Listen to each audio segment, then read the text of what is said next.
Hey guys, David here with the second vlog post for the RIA creation class at Linnaeus University. Two quick things today. First off, I realized after talking to some of you software development guys from Växjö that you're not familiar with web inspector tools, for which I apologize. I really should have given you that tool from the get-go. So this is something that's built into almost every browser, including Chrome. Likely you can activate it by right-clicking anywhere on a web page, selecting Inspect Element. This will bring up the web inspector. I'm using Chrome, and here it's called the Chrome DevTools, but it's more or less the same in Safari and Firefox and even modern versions of IE. So this tool will give you several tabs where you can look up the DOM nodes in the tree. We can also see the styles applied to this particular element, and we have the JavaScript console. Here we can see the errors and also stuff that we output through using console.log in our code. And this is how we do it.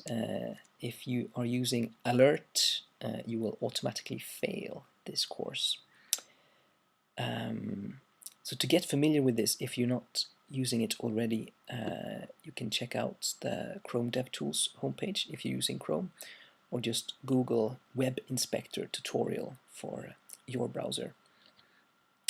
There is also a plugin for the Chrome DevTools and to Firefox, I believe, for React development called the React Developer Tools. What that does is it gives me an extra React panel. As you can see here in the regular elements panel, we have lots of elements with weird IDs and stuff, and this is React output, but it looks rather messy. But since I have the React plugin, I can go to the React tab, and with a bit of patience, I can instead see the component tree rendered, which is much more pleasant if I'm curious on how my various components have been rendered. So yeah, if you're not using the web inspector, you really need to do that. Otherwise, you are needlessly stuck 15 years in the past. Second thing I wanted to talk about is code snippets. I mentioned in the last blog post that we have begun storing educational code snippets on the Slack channel. After that, Johan pointed out that the Slack content is purged since only a finite number of data posts are stored. So that was not a very good idea. Instead, I stored them on the course webpage, but I've changed my mind again. So now they are a possible action for the guild. So if you go to the deeds page, you can now filter for snippets.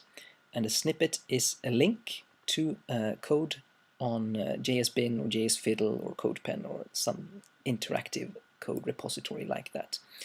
You do that through the snippets key. Here's an example. And this is a very good way of playing with things. The threshold will be much lower to fool around with stuff than if you have to rebuild your project. So what I've done is I've imported React. You see the script tags here, like in the bad old days. This means I have React and React DOM as global variables. Otherwise, I can just write my React code as per usual in order to test stuff out. So this here is Elin's snippet for trying out two-way data binding in React. So this is a really pleasurable way of working. So if you can isolate your problem to a snippet, please share that on the guild. That's it for now. Catch you later. Good luck.